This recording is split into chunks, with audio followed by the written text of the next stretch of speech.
Reverie True Crime is a proud member and co-founder of the Darkcast Network. The light shines brightest on our indie podcasts. Please check out the show notes for the website and discover more indie podcasts with a dark side. If you like all things spooky, then check out ESpooky Tales, hosted by us, Christina and MJ, where we talk about all things spooky, like paranormal stories, haunted places, myths, and legends, with a focus on Latin America. There are new episodes every Friday. Listen on Spotify, Apple Podcasts, and wherever you get your podcasts, as well as at spookytales.com. Stay spooky.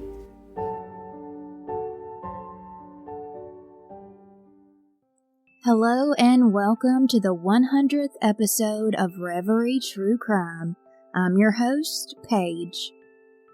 First and foremost, I want to thank you all for listening to the show, reaching out on social media, emailing me case suggestions, and victims' families to talk to. Your support and interactions over the last 2 years have been amazing. For those of you who have been there since I started this podcast on my cell phone as a hobby and stuck around to listen to this constantly evolve into something that I'm proud of and want to always get better at, I thank you for hanging in there with me through all of the changes. I always want to keep growing and I want to continue to do this for a long time to come. So thank you all so much for being here with me. It really does mean more than you can imagine. What brings tears to your eyes sometimes? Just regrets. Regret. Can you tell me a little more? Usually it's before I go to sleep. Regrets about? About the shooting. And usually before you go to sleep? Yep. Do you sometimes have trouble sleeping? Sometimes trouble getting to sleep. Because of? I think it's just because I'm sedentary most of the time. So it's hard to get to sleep. I certainly want to talk with you about the thoughts about the shooting and what occurred and stuff like that. But I'd like to hear a little more about you before we get into all that. We've got plenty of time. Okay. In today's episode, we're going to dive into the background and dig deep into the mind of James Holmes. I've watched over 10 hours of a 2013/2014 psychiatric evaluation of James Holmes, and some of that audio will be included in these episodes. I'll also link the interviews in the show notes. These episodes will take an in-depth look inside of the mind of a killer, possibly a little more than I ever have before on this podcast. James took the lives of 12 people in Aurora, Colorado at the Century 16 Theater in July of 2012. It was at the showing of The Dark Knight Rises. That summer night would terrify everyone to their core, sending shockwaves throughout the nation. Many people didn't go to movie theaters for a long time after this occurred. Altogether, there were 166 victims. It's not often that we get the names and what happened to each victim, so to keep their names alive and in remembrance, Part 2 will be dedicated solely to the victims. I will be going through each one of their names and what happened because victims are always the most important in these events. This is the story of the Aurora, Colorado Century 16 Theater mass shooting. Let's get started. December 13th, 1987, San Diego, California. A mathematician and scientist named Robert, along with his wife Arlene, a registered nurse, welcomed their son, James Egan Holmes, into the world.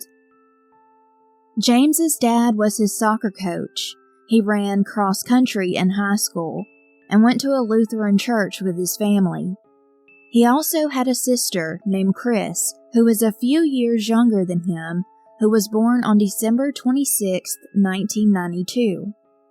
When a psychiatrist in 2013 asked James to tell him 3 of the nicest and most important things his dad ever did for him, James responded, quote, "Well, he paid most of my car payment. He took me to the beach in elementary school and we had ice cream. He helped me move off to college." When asked to tell 3 of the nicest and most important things his mother ever did for him, he said, quote, "Wrote me letters, took me to the zoo when I was 7 or 8. We made spaghetti together." James, his mom, dad, and little sister went to 7 family sessions in 1996. Arlene and Robert said their son was easily irritated and didn't want to engage with his little sister, even though she thought the world of him and wanted to be around him all of the time. James's parents do not think that the family sessions were very helpful. The therapist noted that James did not have any problems in school. He was nonverbal, through things, oppositional, physically active, and appeared to create sensory input if it was otherwise missing.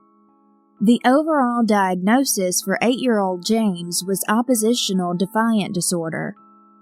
As far as childhood fears, James loved to read Goosebumps books by R.L. Stine, and the monsters in the books were frightening to him until he got to the end of the book and could close it.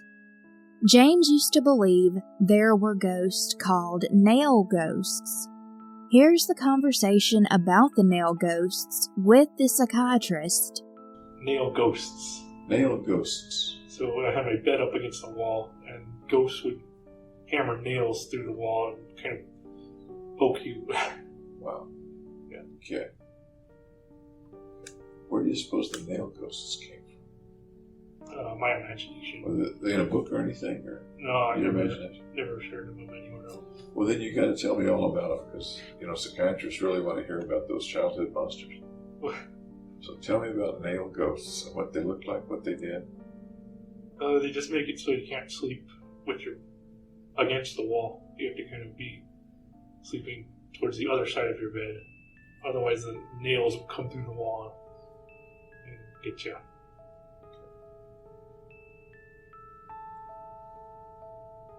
How did you deal with that? You slept, for one thing, you slept away from the wall, I see, Yeah. right? Okay. How else did you deal with that? Well, I eventually got over it.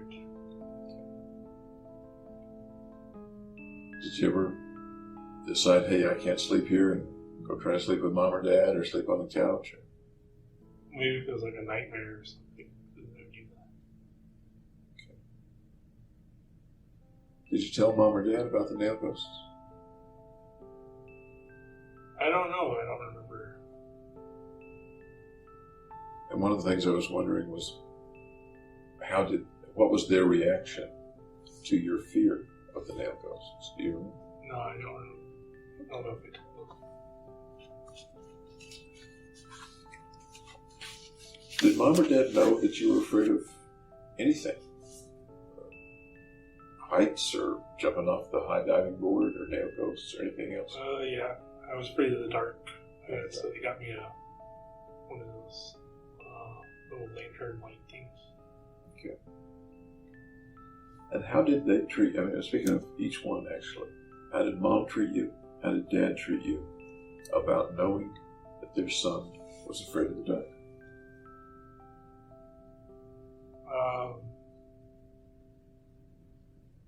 Well, they let me sleep in their bed, or they'd say there's no monsters.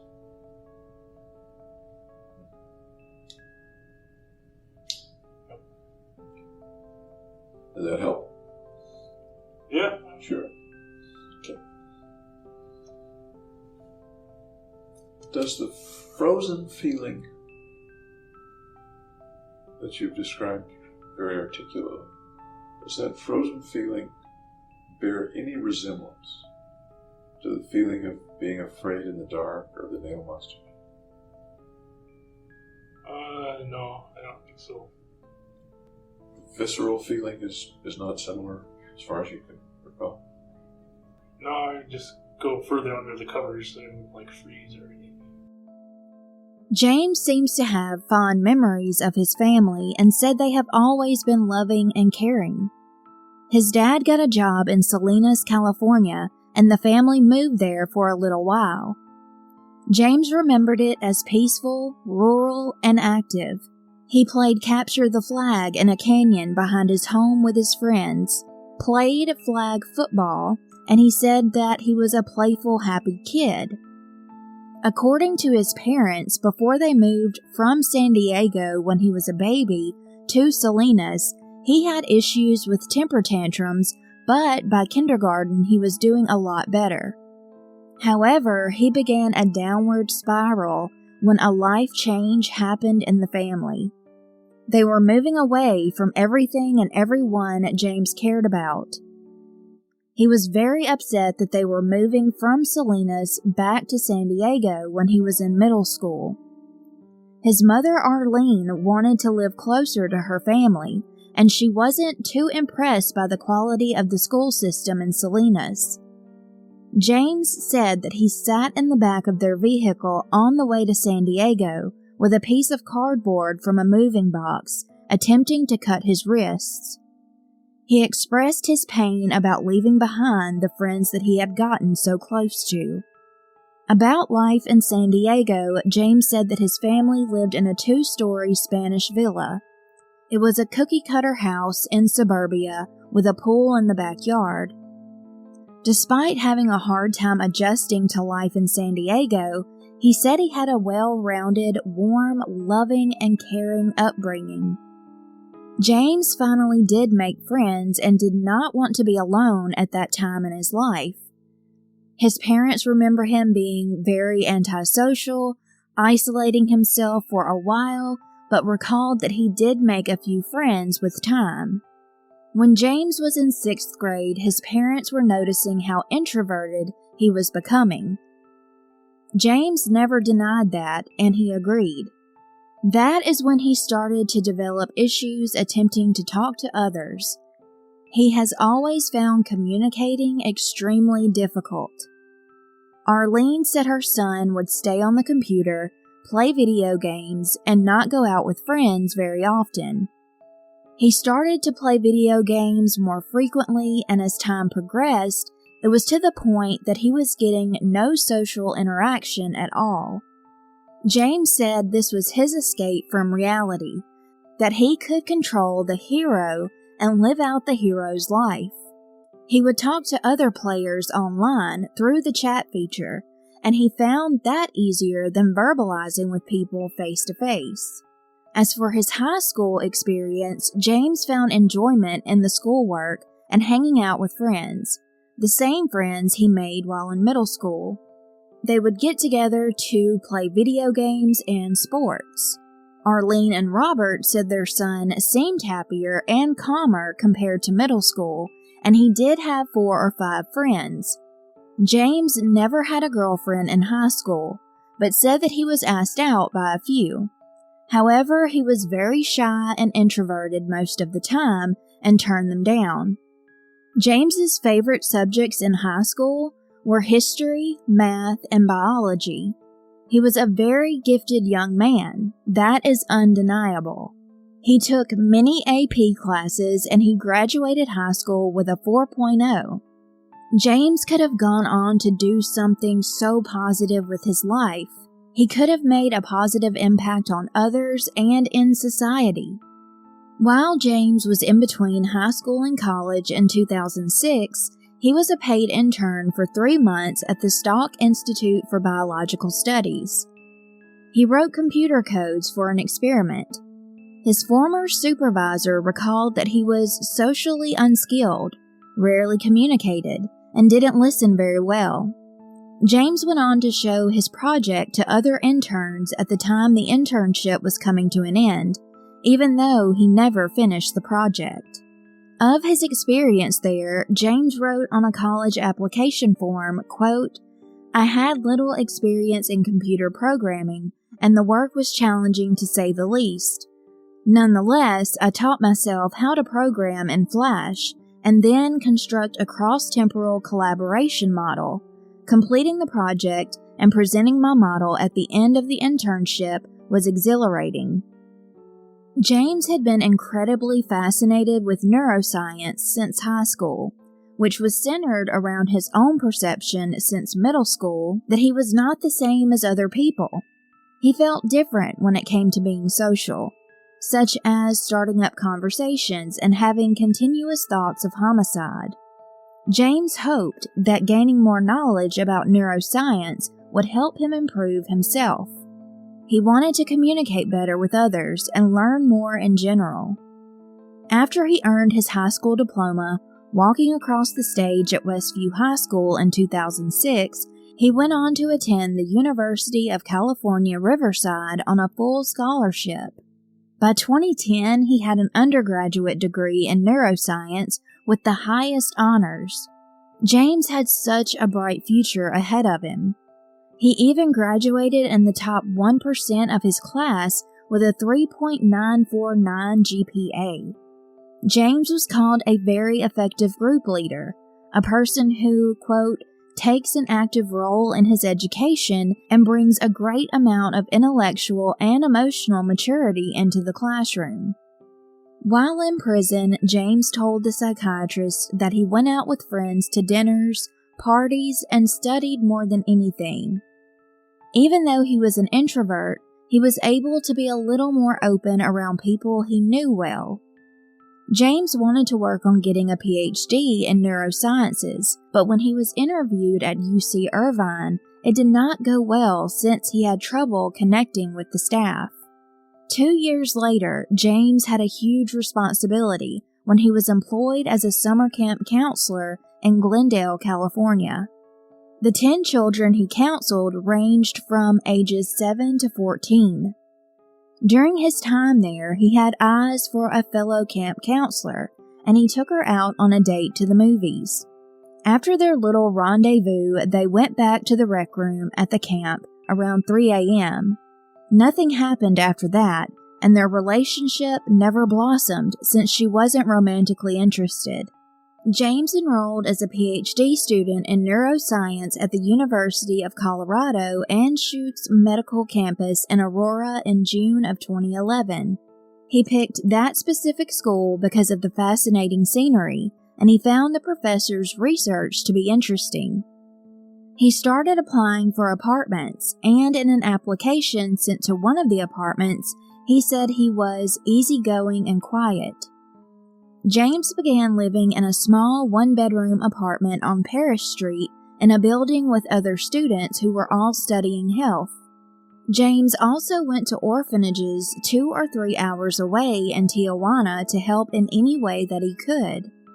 This wasn't a school or church trip, but these trips were advertised through the honors program at the university. He said he wanted to learn about other children's experiences and how they grew up. He said that he would play soccer and cards with the children. James would go with the group to Tijuana once every 3 months. He reminisced about donating money for toys that the group would take to the children at various orphanages at Christmas and see the faces of the children light up. James said it was a nice thing to do. However, when he was asked if he felt anything while watching the kids open the presents and jump up and down in joy, he said he didn't feel any emotions. As everyone else, James was very active online. He did have a MySpace page and a profile on the website Adult Friend Finder, as well as a profile on Match.com. He posted his resume on Monster.com, and later it was discovered that he may have been using a message board to leave reviews for sex workers he may or may not have engaged with.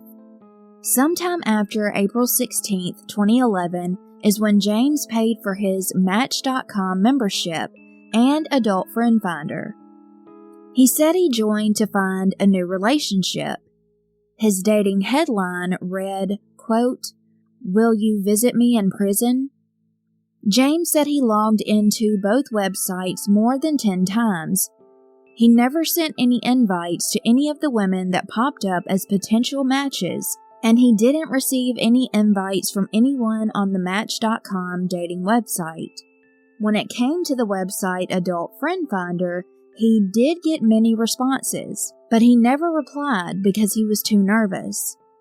When the psychiatrist asked him about his headline, "Will you visit me in prison?" James never gave an answer. By 2012, James was not doing well academically, which was unlike him. When his grades began dropping, he decided to go full speed ahead with the steps needed to leave the university. He flunked a very important oral exam in June of 2012, and 3 days after, he departed the university. He gave no reason as to why he didn't stay, and try a little harder. James does not think he got what he expected to out of neuroscience in terms of improving himself very much. He once applied to the University of Illinois at Urbana-Champaign, and they couldn't easily forget James, as he had sent in along with his application a picture of himself with a llama. Around March of 2012, the purchases of ammunition by James was underway, buying 3,000 rounds of ammo for a Glock 22 pistol, 3,000 rounds for an M&P 15, and 350 shotgun shells. In May of 2012, James went into a local Gander Mountain shop and bought himself a Glock 22 pistol. 6 days after, he went to a Bass Pro Shop in Denver and purchased a Remington Model 870 shotgun. June 7th was the day James flunked his oral test, and a few hours later he bought the Smith & Wesson M&P 15 semi-automatic rifle. In days leading up to the massacre, James purchased another Glock 22 pistol. He also ordered online a Black Hawk Urban Assault Vest, 2 magazine holders, and a knife. He was able to buy all of these deadly weapons legally, and background checks were performed.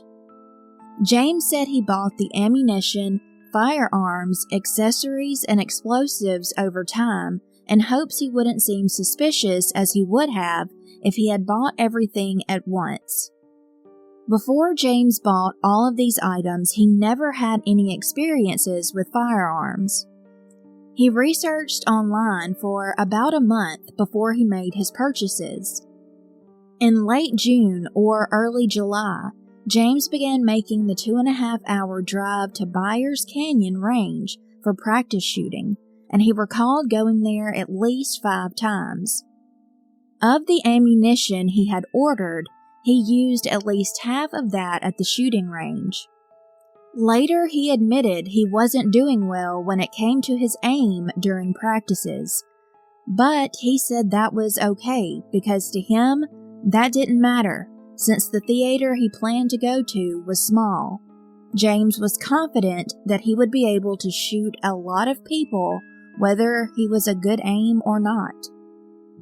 Around this time, James thought it would be a good idea to use many different incendiary devices to create a distraction when the time came, mainly in hopes to get the police's attention focused on his apartment so they would go there, wanting police to take longer to get to the movie theater. James wanted extra time to kill as many people as he possibly could. During his time at the University of Colorado, around March, James did go to seek help and went to 3 mental health care professionals after he broke up with the first girlfriend he ever had. The two had gotten together during the beginning of undergrad school after meeting in the common area. He actually smiled as he talked about her being bubbly and fun. The breakup was not easy on James. She said that she didn't see a future with him. The psychiatrist at the prison asked James about his mental health and what he thought when it came to how people portrayed him prior to the shooting, and this is what James had to say. But may I read you 10 or 15 things that I've seen in the record as ways that people see you? Kind of see what your reaction to those is.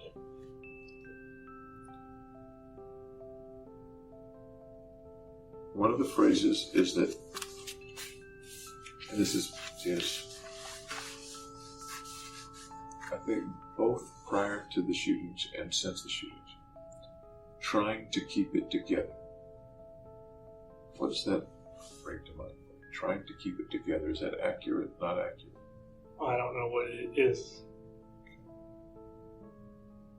What comes to mind?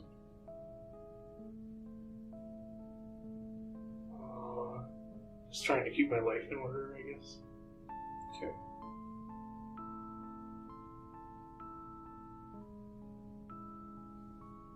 Anything after that? My impression, and again it's my thought, not necessarily yours, is trying to keep your mind together. Trying to kind of keep from losing it in some way. Okay. Does that resonate at all with? That sounds accurate. Okay. So tell me how it sounds accurate, because this is what other people are saying. I'd much rather hear what your view is. Well, I became more disorganized. I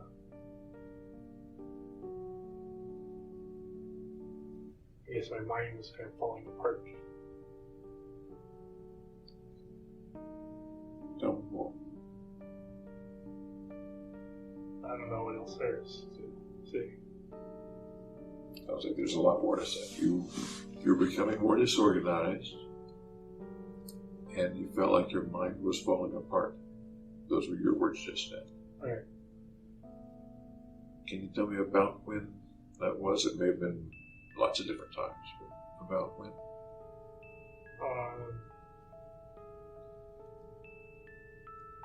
Like after Christmas, when I came back to graduate school. So that would be early 2012. Yeah. Can you expand on that a little bit? What was it like? What was going on inside you? Well, I was sick. I think I was sick from mono. And I was fatigued all the time.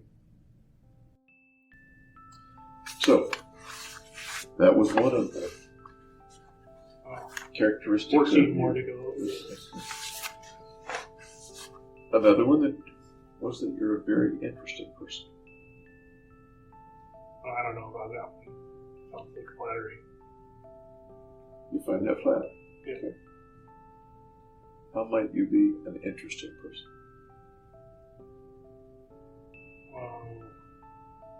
I might be mysterious because I don't share that much of what I do. By being mysterious. Yeah.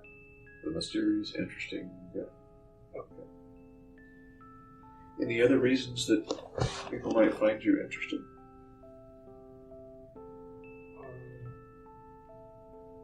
I can't think of one. Another phrase is extremely bright. Okay.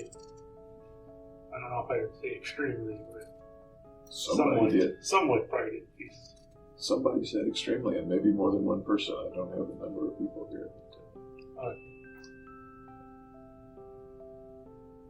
Being honest, that's pretty accurate. Again, not maybe extremely, but I'd say the bright part was at least. Why would someone describe you then as extremely bright? Because I work hard. Study, do that. Would they be mistaken? Nope. Would you have fooled them into thinking you were extremely bright? No, I try and be more modest than that. Would you say that a person with a 4.0 average in high school and even better a 3.9, whatever you said to the third decimal, in college, in a pretty tough college course. Would you say that takes an extremely bright person? Just 1 second. I'm going to ask these people to be around. Okay. Y'all keep it down.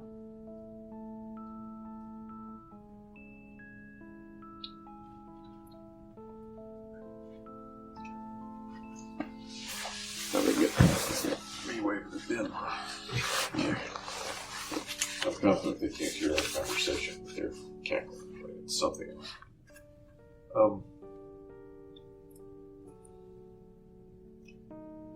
Another phrase that we've covered a little bit, I guess. Awkward around other people, having difficulty in social situations. Yeah, that's accurate. Okay. We've talked about that a bit so far.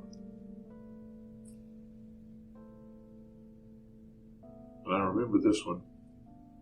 More than one person said pretty much similar to other research grant students. Nope. Big part? I didn't stand out. I was pretty much going with the flow. In what ways do you think someone, for example, someone at the grad school might say, yeah? And what I'm talking about is detectives who would go and interview your professors and colleagues and stuff. And they would say, in general, he was pretty much similar to other research grad students. In what way? What does that mean to you? Because I've never been a research grad student before. That I was studious and hardworking. Okay.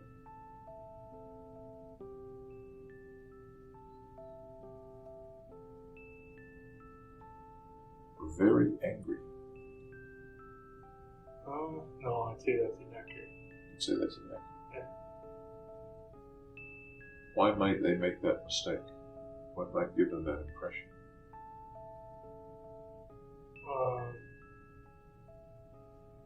If they interpreted my awkwardness to anger, I guess would be one way.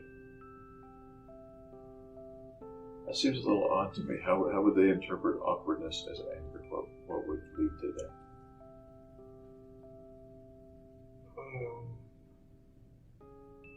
I don't know. That's why I said it was inaccurate. I said I was angry. Were there people over the last few months or so leading up to July 20th of 2012, people that you told you were angry? Oh no, I never told anybody I was angry.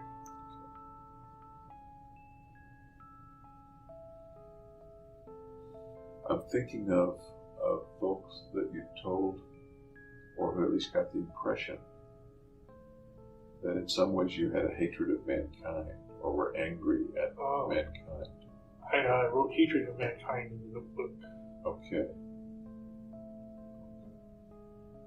To you, does that translate to very angry, or is that different from very angry? To me, the hatred's kind of like hating broccoli or something. Not a fiery, angry, passionate hate. Okay. It's kind of an aversive hate. Okay. Like hating broccoli versus a fiery, passionate hate. Tell me about the hating broccoli kind of hate of mankind. Well, I just don't want to eat broccoli, so I kind of avoided, be averse to it. Instead of being like angry at broccoli and like chopping it up or something. Reminds me of the Saturday Night Live skit about chopping broccoli, but you never. Oh, I never thought. Do you of remember that? Okay. But how does that translate to a feeling about mankind? The hatred? I think it's just because I'm different. I felt hatred towards mankind. I'm not quite following.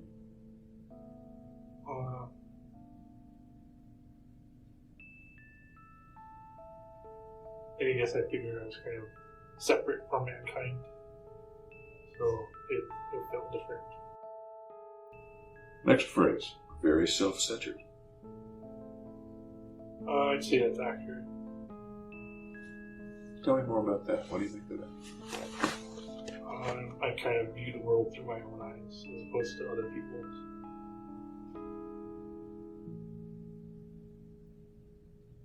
Tell me more about how James Holmes was very self-centered. Or is very self-centered for that matter.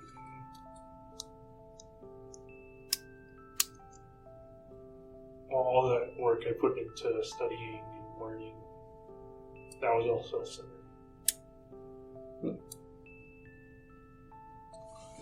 In what way? Tell me more. Why is it self-centered to put work into studying? Because you're kind of gaining knowledge for yourself, improving yourself. What did you plan to do with the knowledge? Get a good paying job. Was there any other purpose in the knowledge? Why else did you want that knowledge? I wanted to see why I was different. You wanted to see why you were different? Yep. Talk more about that, would you?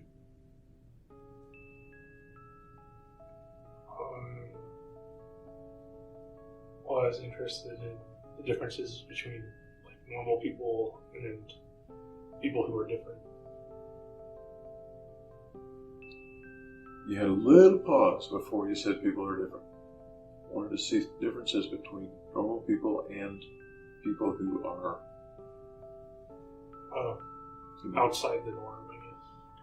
Can you be more specific as you apply it to yourself in college, high school?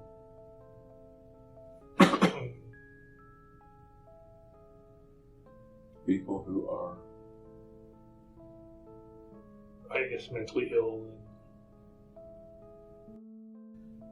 Next phrase. A good bet for admitting to neuroscience grad school. What does that mean? And I'll tell you exactly what it means. As I looked at the applications and the comments from the various admissions committees, a number of the people that you interviewed with and who had reviewed your record said you were a good bet for admitting to their grad school. Okay.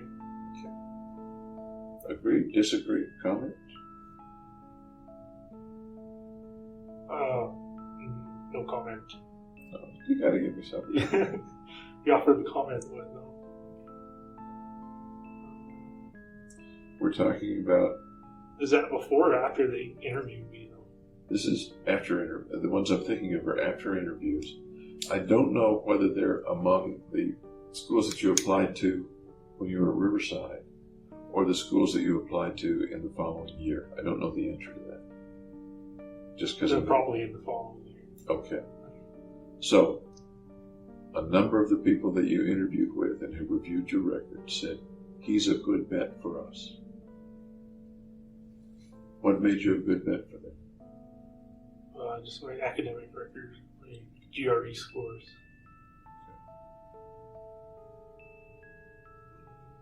So was that an accurate statement that they were making, an accurate assessment? Yeah, I'd say so. Of you at the time. Next one. A bad bet for admitting to graduate school. That's probably because of my social awkwardness and stuff.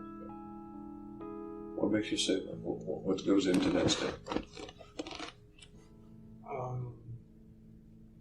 Well, that I didn't present myself well during the interviews. Okay.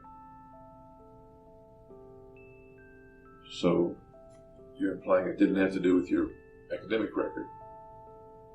Right, that was pretty good. I had a good academic record. What in the interviews, and I don't mean to be redundant here, but how did those interviews go that might have made someone say, nope, he's not for us? Just if I never said anything I was kind of too brief with my answers. Do you remember freezing in those situations? Do you think you froze? Yeah, I think so. Any particular kind of person or topic or question that might have been more likely to make you freeze than others? Just when it was open-ended, when it wasn't a specific topic. Okay. Issues from. I just kind of didn't know what to say. Okay.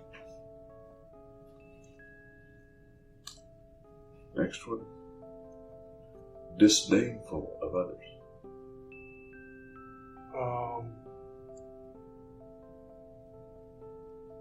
I would say, like, in my mind, but not outwardly. So in your mind, tell me about disdain for others. That kind of goes back to the hatred of mankind. Okay. A little more, please.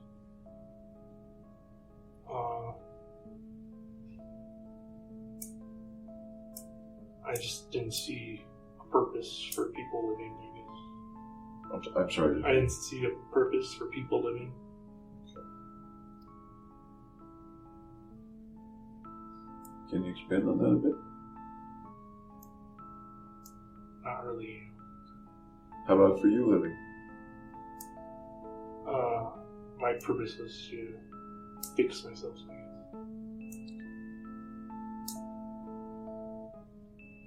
Didn't see a purpose for people living. What purpose might you have seen if it had been there? What purpose might you have been looking for that you didn't find? Raising a family. Living cookie cutter life kind of thing.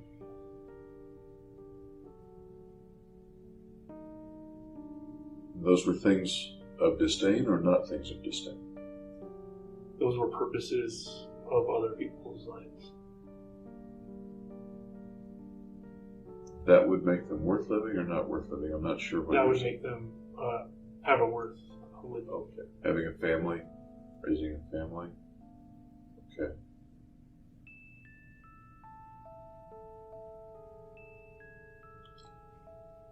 The disdainfulness, you said inside but not Yeah, I expressed. wasn't outwardly aggressive toward anybody or anything like that. Aggressive is a little different from disdainful. Why did you say aggressive, not outwardly aggressive? Because I'm more passive than aggressive. Okay.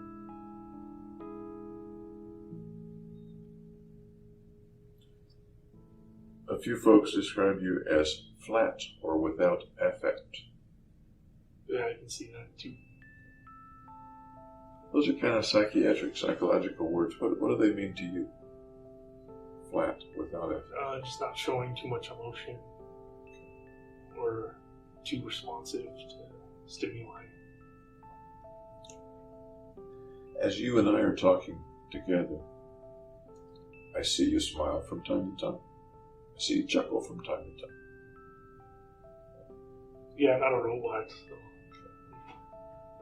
Is that different from the way you were, say, in grad school? No, I'd say pretty much the way I am now is the way I've been. Pretty much the way you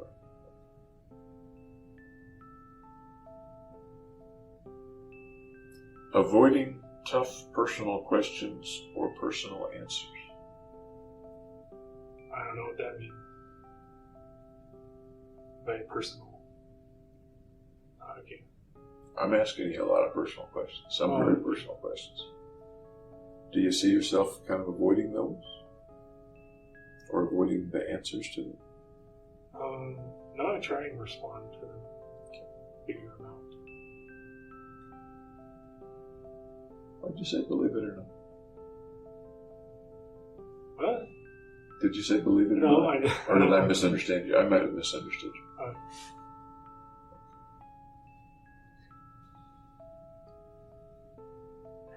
You do often answer with pretty short answers. Yeah, very concise. Could also be taken as avoiding expanding on the answers, avoiding detail of the answers. Which, by the way, is the way I take it a lot of the time. I don't know if that's just a speech pattern thing, or if I start freezing up. I get the impression there's stuff going on in there, and sometimes it's hard for you to bring it out. Your phrase "freezing," that's a pretty illustrative phrase.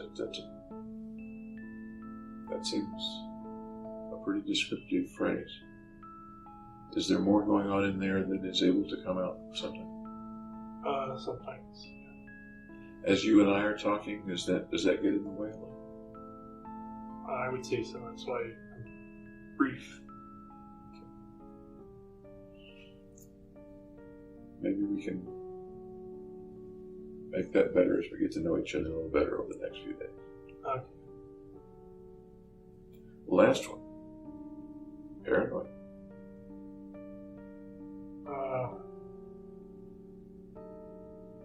I'd say a little bit, not too much. What's a little bit paranoid? Like choosing the seat that's in the corner of the room that can see the whole room, kind of thing. Okay. And I'm talking now actually about time when you were in grad school, up to the shooting, in high school maybe, not since the arrest.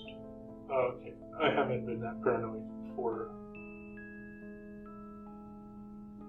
I'm not sure you haven't been what? I haven't been that paranoid before the shooting.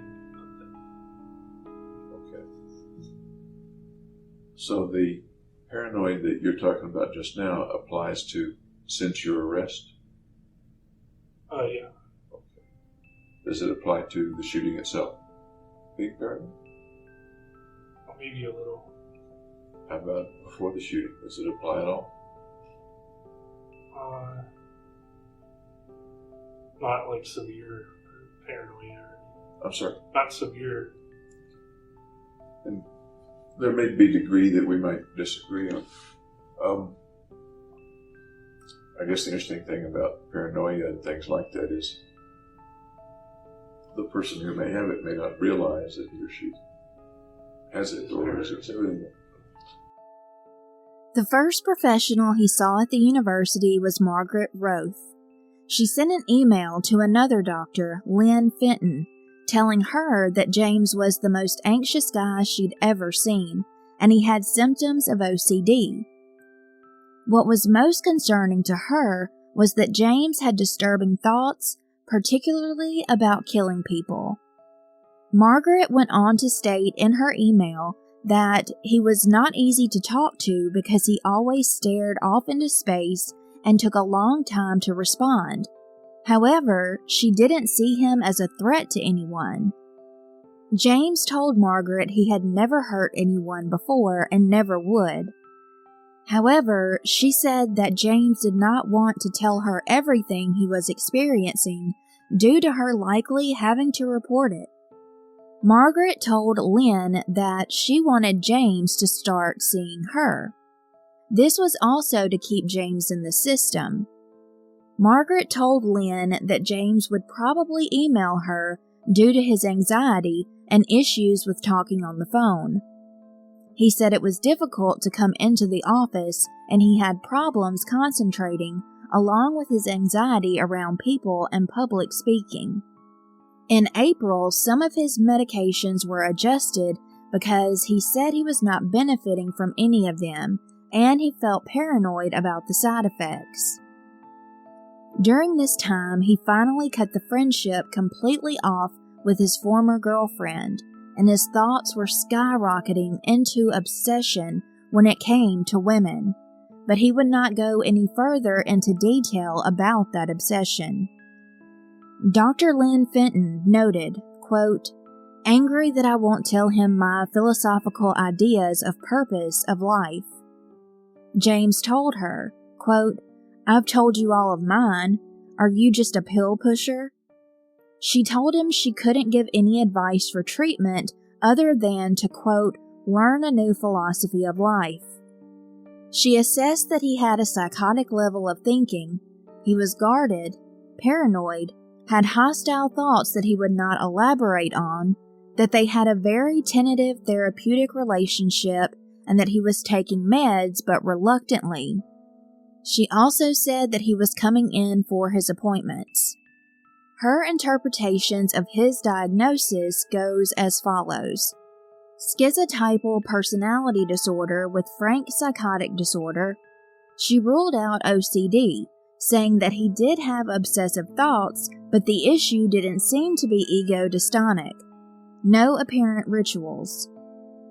Social phobia, which brought about the manifestations of psychotic-level thinking. Dr. Fenton wrote that there was no evidence of him being an imminent threat, although she was worried about homicidal and suicidal ideations, as well as being so guarded, and the fact that he never revealed much. As far as her plan went, she was going to maintain an alliance to allow time for additional evaluation and try to influence James to try an antipsychotic medication. She wrote that she wanted to try risperidone as it was more potent and less of a sedative than the Seroquel that he was taking and he didn't like. Meanwhile, she wanted to increase the sertraline and continue the propranolol. In May, James told her that he was addicted to playing the video game Diablo 3, playing it over 100 hours the past 2 weeks, and not studying for tests. He had read books about Kaczynski and the Tylenol terrorist. He told her he hated sheeple and shepherds. James said most people are sheeple, followers, people without meaning. The doctor's progress note said that James did agree to come back. The theory was that James's anger was possibly due to being bullied, even though he said he had never been bullied. Another doctor told James that he couldn't prevent suicide or homicide in the long run if he's intent on going through with it. In June, James was reported to the police on the campus by Dr. Fenton. He was sending her emails making homicidal remarks, such as his fantasies of killing as many people as he could, and she suspected he was a danger to the public. However, she chose not to hospitalize him. She saw him about 7 times over the course of 3 months, and 2 of those times she invited a male psychiatrist to sit in the sessions. James was hesitant about bringing someone else in because he thought for sure it was a plot to lock him up. The 2 doctors wanted him to at least get treatment, but James refused. After receiving the emails, Dr. Lynn was not sure if this was just the way he was or if this was new behavior, so she called his mother. Dr. Fenton's assessment at the time was, quote, "At this point, it appears that James has schizoid personality disorder and is intermittently functioning at a psychotic level. His ability to mentalize about other states of mind is very impaired, and he may be on the autism spectrum. He may be shifting insidiously into a frank psychotic disorder such as schizophrenia, though he doesn't have the more rapid worsening of functioning that's typical of most people who have psychotic breaks. His fear and hatred of humans had impaired him. She thought that he seemed very intelligent, and it appeared that he was going to drop out of grad school due to his impaired interactions." She continued to write that James did not, in her opinion, currently meet the criteria for a mental health hold. Dr. Fenton said that he is not gravely disabled and has no evidence of suicidal ideation, long-standing homicidal ideation, but denies any specific targets, and there is no current evidence that he is angry at the grad school or anyone else for his failure. He has made many hostile remarks to me and Dr. Feinstein, but no threats. This is similar behavior to what his mother describes. No evidence of past violent acts, no evidence of substance abuse, though no drug testing has been done. The Beta team, patient's mother, director and advisor in neuroscience grad program, all notified of essential concerns and have my contact information and campus police info should anything come up. Student Mental Health Service will be happy to assist James should he request treatment, even if his insurance has expired. Under diagnosis and symptoms, she wrote schizoid personality disorder, Asperger's disorder, schizophreniform disorder. James said later that he did not feel like Dr. Lynn was helpful because he was still depressed. He was hoping that she was going to give him an alternative to acting on his homicidal thoughts. James said, quote, I told her I wanted to replace homicidal ideation with something else. I told her once, and she didn't say anything. End quote. In the beginning, when James asked them if this was a plan to lock him up, he said in the interview in 2014, quote, I was asking them in a way to lock me up by asking them if they were going to lock me up. I wasn't surprised I was not locked up because I didn't tell them outright. I had a plan and what I was going to do. End quote. Dr. Fenton did ask him if there were any specific people in mind that he wanted to kill, and he replied, just people in general. And when she asked if he had a plan, he responded, yeah, it's not realistic because it just involves the world. This was prior to him buying any weapons or tactical gear. Eventually, James said he did tell her the plans were getting more realistic and she seemed more nervous around him. Some time had gone by now, and he was ordering weapons and trying to figure out where he was going to commit this mass shooting. James said the treatment, which would have been antipsychotic medication, may not have been helpful. Dr. Lynn's supervisor wanted to put James on an antipsychotic, but he had dropped out of graduate school by that point, and due to not having any insurance, James couldn't afford to even attend any more psychotherapy sessions. Afterwards, the supervisor told him the insurance could be continued in the summer. James said that at that time, he believed the insurance problem would be an issue again when summer ended. Did you view yourself as mentally ill or think you might be mentally ill? Sometimes. In what way? In the social awkwardness, in the intrusive thoughts. Social awkwardness we've talked quite a bit about so far. How about the intrusive thoughts? Which intrusive thoughts? The violent ones. Any intrusive thoughts that you haven't mentioned? The saw, the nuclear winter? What else? Ultimately, the guns. What were the intrusive thoughts about the guns? That I should shoot as many people as possible. How do you feel as you tell me that? Your voice dropped just a little bit. Not good. Make you nervous to talk about it, or what's the feeling? Makes me nervous.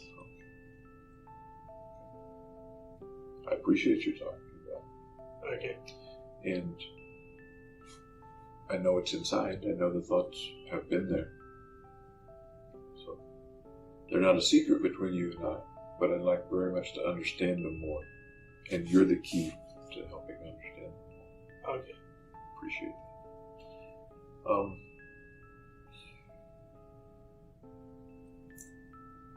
How early in your life were you thinking that you were mentally ill? Late middle school. And I'm seeing a difference between I'm uncomfortable, I'm not fitting in, or I'm shy. I'm seeing a difference between a kid thinking those things and a kid thinking I'm mentally ill. It's still I kind of wanted to find the reasons why those things were happening. And the phrase mentally ill came up late middle school, was that? No, I thought the phrase I would use is like broken brain. Broken brain. Okay. Where'd that phrase come from? It just appeared. From inside you, as far as you recall? Yeah. Wasn't something you heard on the radio, heard on TV, or something No. like that? Because it's not an uncommon phrase. It's got alliteration in it. It does. It has alliteration, and it's not an uncommon phrase in conversations about mental illness. Certain kinds of mental illness. Okay. Late middle school. What's it like for a kid, 14 years old, to wonder if his brain is broken, or to think that his brain might be broken? Well, I want to know as much as possible, so I do a bunch of searches on the brain and how the brain works. At the time, if you remember, were you pretty sure it could be fixed or couldn't be fixed, or you didn't know? I didn't know if it could be fixed or not. And what did broken brain mean? What's the picture in that 14-year-old's mind of broken brain? That normal people's brains work their way and my brain works my way. Do you remember any actual picture in your mind of a brain that was broken or something like that? No, there was like an image of it. So what did you do back when you were that young? What did you do about it? I sought career options which would kind of be related to that. So it's like one of the reasons I went into neuroscience. One of the reasons. Yeah. What were some of the other reasons? Well, there's nothing more important than the brain in my daily life, I guess. Okay.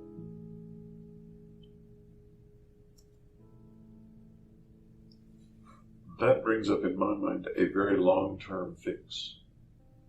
I'm 14, I'll make it my career and try to discover something that will help me. Yeah. That's years and years and years and years for a 14-year-old. Yeah, I think ahead. Was there any way to help you or to make you feel better when you were 14?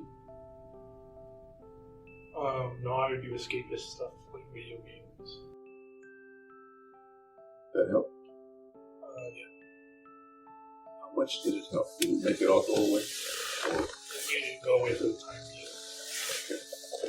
Were there other things that made it go away pretty well? Besides video games? Schoolwork, sports. Sports, school. Anything else? TV. Any entertainment. Lots of kids, boys and girls, that age, think there's something wrong with them. It's an endemic condition of young teenagers that there's something terribly wrong Right. with you, and they all take it seriously to one extent or another. You took it, it sounds like, very, very seriously. Yeah. Do you recall knowing whether other kids said things that made them anxious or nervous or depressed or made them feel awkward too? No, Or I did didn't know their names. you think you were the only kid that was feeling those things? No, I'm sure there were others. At the time? Yeah, I'm sure there were others. Did you ever talk with friends about it? No, I kept it private. And how did you know that other kids felt the same thing? Or felt something similar, something akin? But statistically, there's going to be aberrations. At age 14, you're thinking this, or are you thinking back now? At 14. So I guess extremely brave doesn't apply. Maybe. If you're thinking at age 14. When asked if he understood what psychosis was in 2013, James replied it was irrational behavior. He even believed he was psychotic because he had an out-of-mind experience where he was looking down at his own treatment. He talked more of possibly experiencing psychosis during the shooting, saying, looking back, he could see himself in the third person. The psychiatrist noted that James did not have such an experience at the time of the shooting, since he said, looking back, that's what he saw. Later, James talked about his social anxiety and freezing to the psychiatrist, and this is what he had to say about thoughts when he would freeze. Here's an odd question. In the freezing as a grown-up, would you ever have fantasies or thoughts or pictures in your mind of some of the monsters from childhood or any kind of monster? If you're freezing, say, in a social situation. I would have like violent images. Violent image? Yeah. Tell me about them. Things like saws going against the other people. Like what?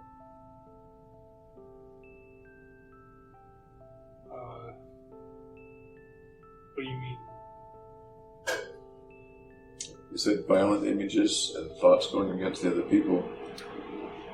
And I don't know what you mean by it. Like a saw, like sawing them, or like them getting their heads cut off or something. Okay. Sawing them or getting their heads cut off. Tell me more about those images in your mind when you're frozen. They just pop up randomly. Would they pop up randomly, say, when you're older in the grad school, or is it much younger? Since like high school on.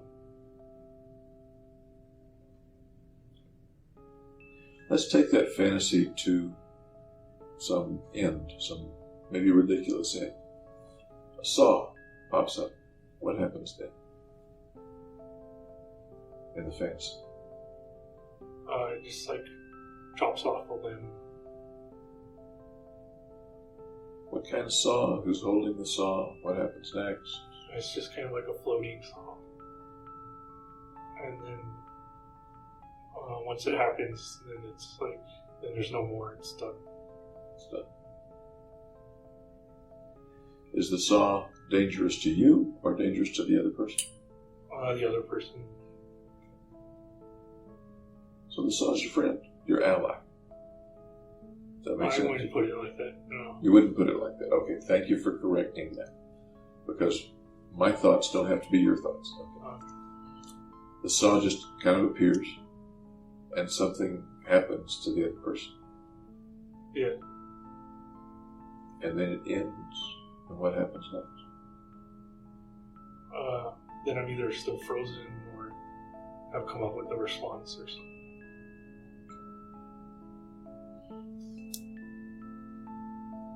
Why do you suppose you quickly corrected me when I said the saw was your ally? You're having violent thoughts against somebody that's making you uncomfortable. Right. And something's helping you, or something's cutting off his limb or his head or his arm. Why do you suppose you were quick to say, hey, not my ally? It's just a random saw. Something like that. Because the saw's doing it on its own. I'm sorry? It's doing it on its own. Saw's doing its own. Think the saw's any part of you? Mentally speaking. Getting very Freudian about it. No, I don't know. Did you ever ponder that before? Gee, I wonder where the saw came from. You ever think about it or ponder it? No. Okay. What are some of the other fantasies or images that come up when you freeze? Like a nuclear winter. What do you mean? Like setting off a bunch of atomic bombs.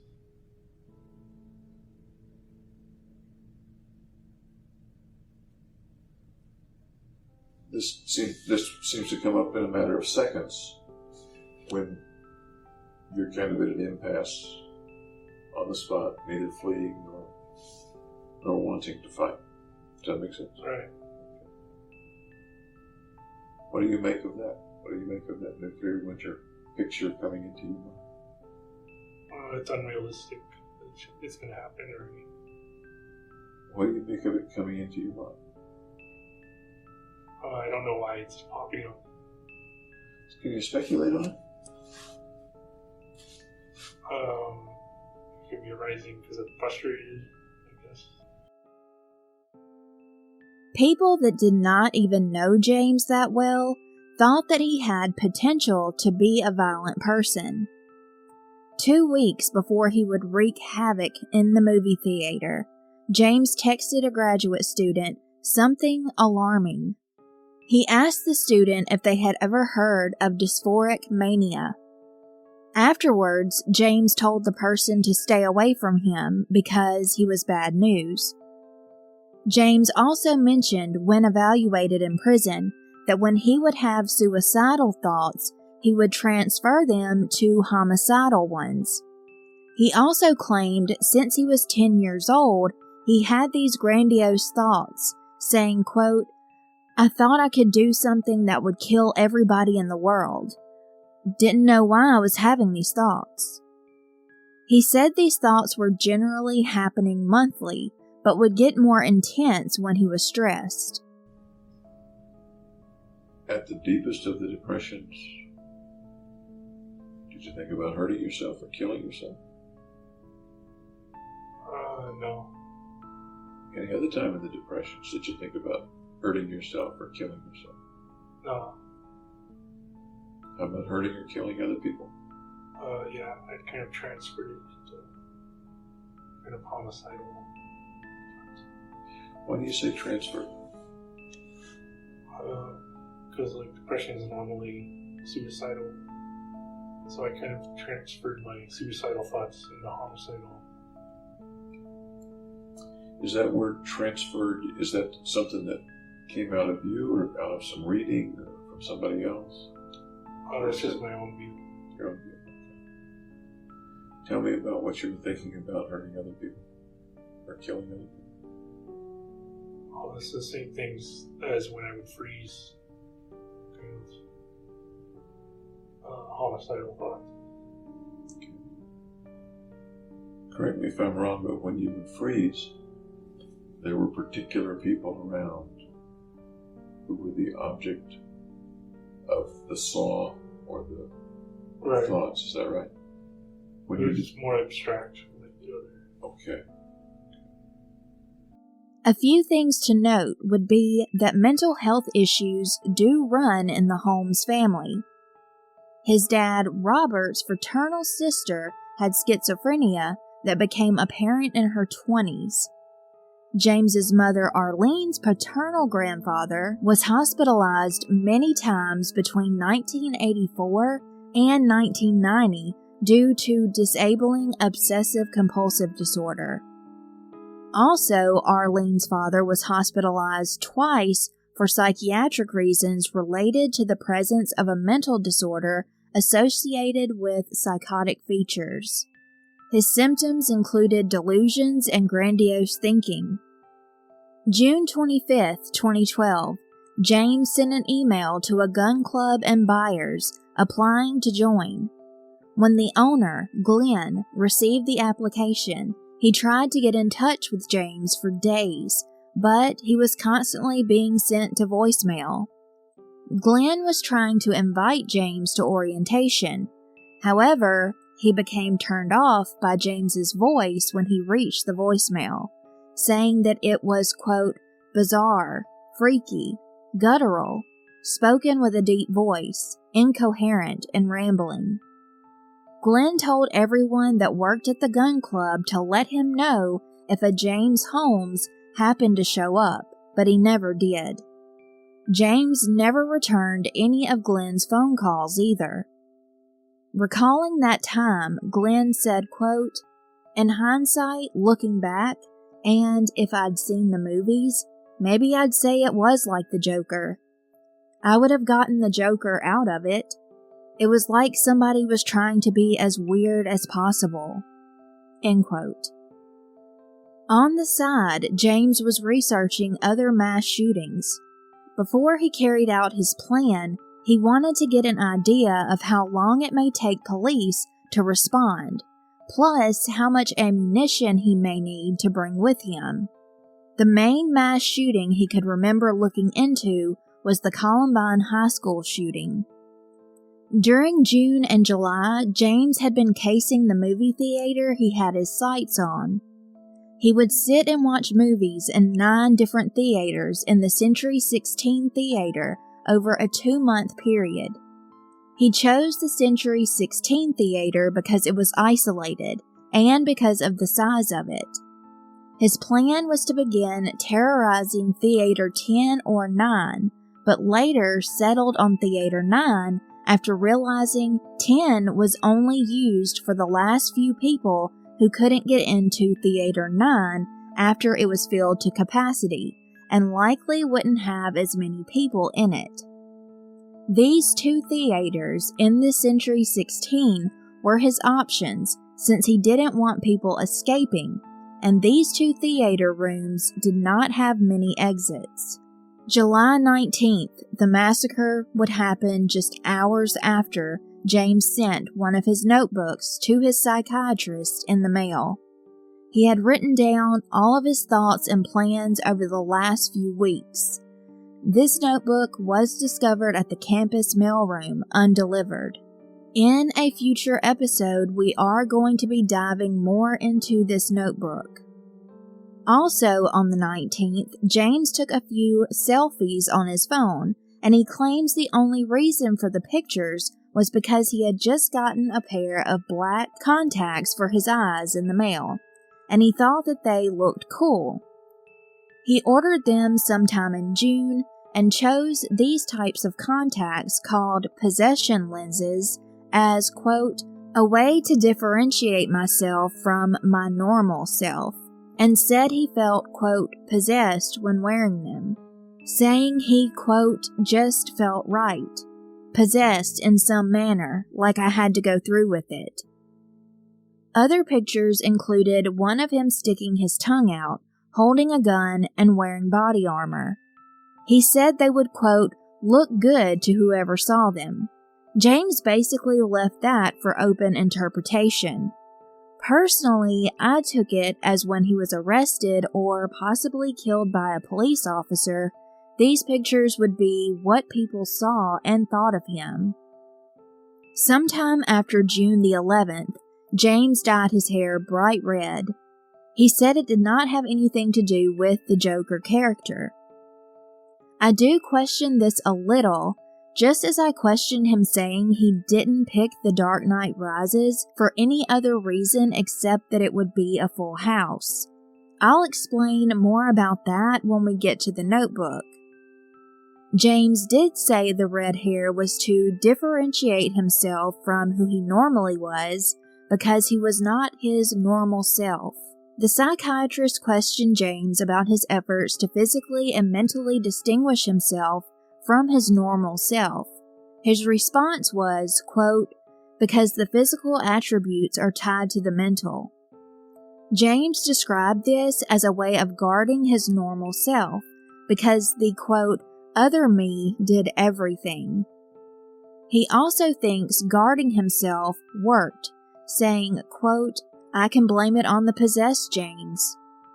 The psychiatrist asked James how he was protecting his normal self, and James replied that he was making sure he was distinct from his crazy self. He never answered why this was so important to him. The psychiatrist noted there was not a history of persistent gaps in the remembrance of everyday events, important information, and or traumatic events that are inconsistent with everyday forgetting.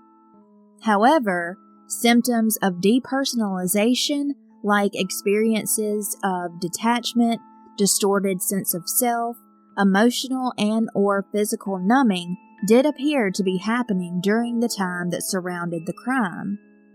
James did not think he had any problems from June to July in establishing the difference between his normal self and his other self.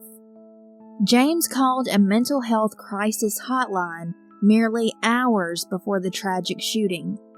He allegedly hoped someone would change his mind about going through with it. Unfortunately, 9 seconds into that phone call, it disconnected. As I said, James allegedly chose the movie Dark Knight Rises because it was going to be a popular premiere and the theater was going to be packed. He said he had seen the trailers for the movie, but he wasn't fully aware of the contents of the movie. He purchased his movie ticket on July 7th and said that over 2 to 3 weeks he had bought 3 different tickets trying to get Theater 9. However, all of the tickets he was given were for Theater 8. When he got to the theater on July 20th, around 12 a.m., he used one of the tickets he already bought for Theater 8 and got into Theater 9 anyway due to no one actually looking at the tickets. At 12:30 a.m., the Aurora Police Department received a phone call that there were shots fired inside of the Century 16 Theater complex in Theater 9. James entered the back of Theater 9, letting off a few smoke canisters, and soon after began madly opening fire on the confused, terrified audience. Some thought it was part of the show. 12 people lost their lives, and over 150 were injured. There are altogether 166 victims listed in court records. In the next episode, I'm going to tell you who they were and what happened to them, because as I said, the victims are always the most important. It's not often that we get the names of all the victims and what happened to each one. Everyone in the theater that night, whether injured physically or not, suffered in ways mentally and emotionally that we can only try to imagine. My heart goes out to everyone who was there, the ones who were injured, and all of the loved ones of the victims. This is a huge case, and I'm going to cover all of it to the best of my ability with the court records, newspapers, psychiatric evaluations, text messages that come into play later, and articles about the case. After I tell you about the victims and what they suffered, I'll get into episode 3 about what happened when authorities arrived on the scene, everything they discovered, plus the court appearances and trial. Thank you so much for listening to this episode, and until next time, stay safe and take care.